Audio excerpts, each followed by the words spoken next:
Hello everyone, welcome back to the kitchen table. Today on the kitchen table I thought whilst we wait for whatever it is that DJI are going to announce, I thought we'd have a look at the Ghost Drone 2.0. This is the Ghost Drone Aerial, which comes with a gimbal.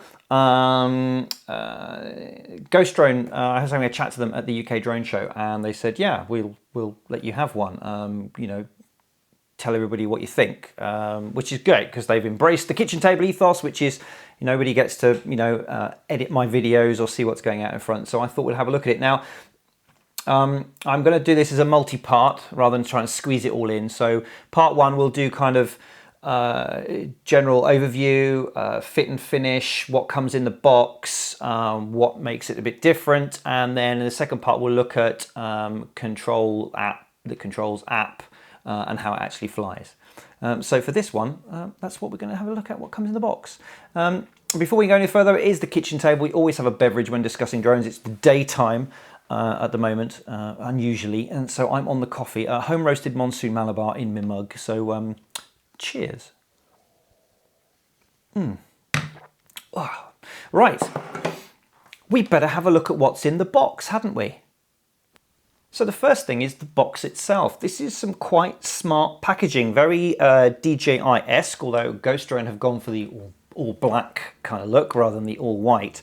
But, really nicely packaged, very good, sturdy box, nice graphics, looks all great. Inside, as you can see, again, we've got this dark theme, but it's all very impressive, high quality. It's exactly the same packaging material as DJI. They've just gone for the all black look. So I thought what we'd do is have a quick look at what you get in the box. So the first thing lurking inside is this, which is a Ghost Drone bag. I thought at first it was going to be a landing pad, which I thought was going to be a great touch. You could use it as a landing bag. It's one of these kind of, bag for life. It's made of that kind of plastic weave material. So you could use it as a landing pad. That's not the intention, but there we go. So if you are short of a recyclable carrier bag in your life, then buy one of these and you get one with it.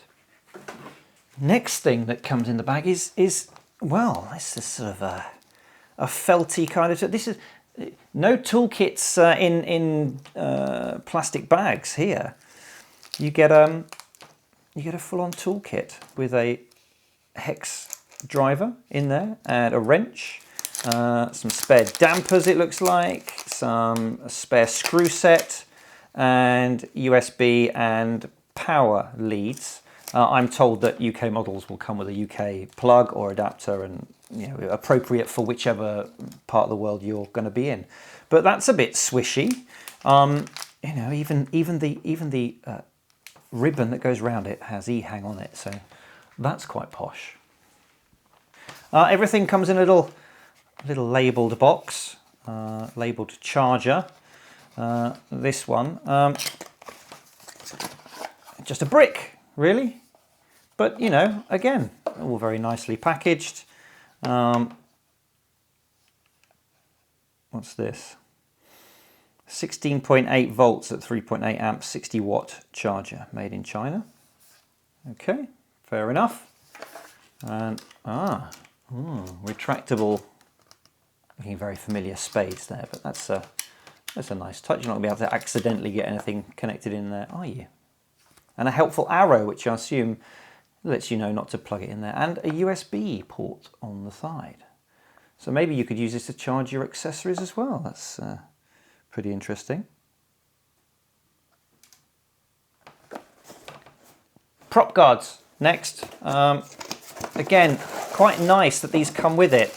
All black obviously, and they are very rigid actually. Let's have a look at one.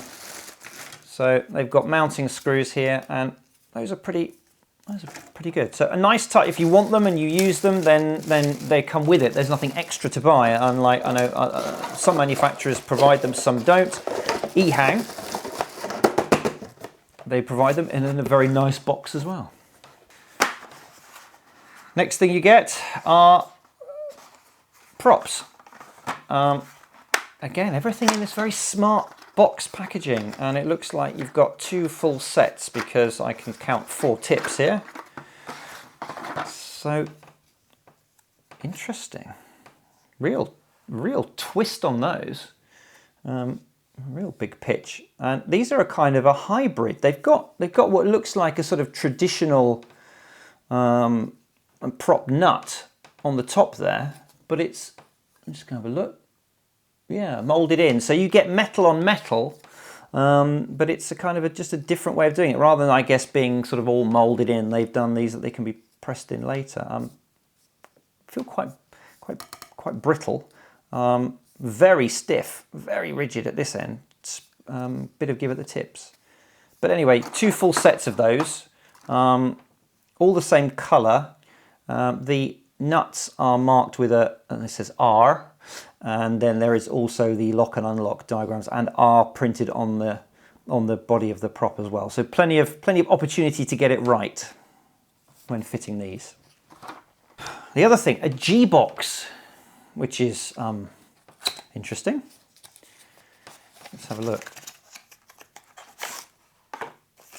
Oh.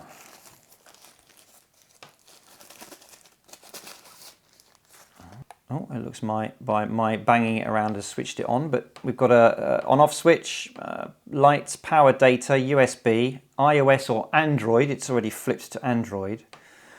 This is the G box. Now, my understanding is that this is the thing that basically boosts the signal from your phone to the aircraft. It's very light, but we'll have a look. But yeah, the principle for the Ghost Drone is that you don't need a controller. Separate transmitter does not come in the box.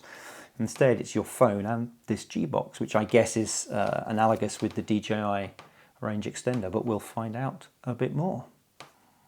Before we get to the aircraft, we have the data pack, which I'm going to be assuming is quick start guide, warranty information. Swishy 3D paper cut thank you from them. That's very nice. Dear valued customer, thank you for choosing it as your unique flying companion. It's very sweet. A thank you card. Nice touch.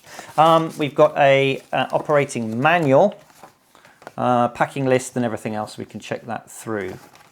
Now, the model that I've got is the Ghost Drone Aerial. You get several types depending on what the spec is. And the Aerial model comes with a gimbal. The base model doesn't come with any gimbal. You can attach your own or you can use theirs. So finally, so here we have the aircraft. This is the EHANG Ghost Drone 2. And immediate first impressions are, of course, it's a pusher prop, effectively. These are the other way around than usual, and it's the props are spinning in a way that's pushing air down in this way, rather than, of course, them causing a downdraft. Now, I don't know whether there's any aerodynamic advantage for having the entire prop wash going down this way, rather than if it was mounted at the top, having some of it, masked by the rotor arms here. Who knows? I suspect it's probably, if there is, it's probably so small that you can't detect it. So we have a 3-axis gimbal built into this model here with some damping and adjustment mounts there. It's interestingly that it's reverse mounted. So the bottom plate is the bit that's anchored completely to the aircraft, and the top plate there is the one that's free to vibrate. So there is an element there of perhaps extra damping from that. We've got a battery, which is 14.8 volt, 4500 milliamp hour. And full digital display. 15.38 volts, 56% charged, 2472 milliamp hours. That's a nice touch. I do like the fact that you get a fully accurate readout on that.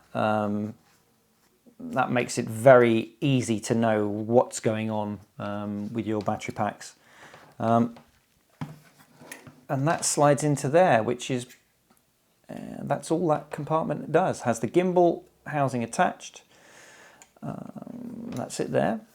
We've got LEDs underneath. We've got what's obviously looking like a 5.8 mushroom style antenna there, which is angled. And then you've got the gimbal and the plate going in. The landing gear are ready fitted. They're hex bolted. Everything is hex bolts around here.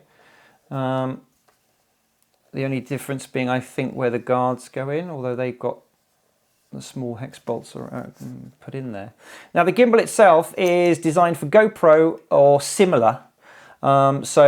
Pretty much they say that, you know, it should work with any of the action camera range of that sort of size. If you don't have a GoPro, I do, but they do produce, EHANG produce their own camera, which, you know, is a looky-likey, isn't it?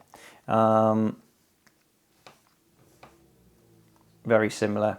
But then the idea, of course, is that it fits onto the. If I can do it there.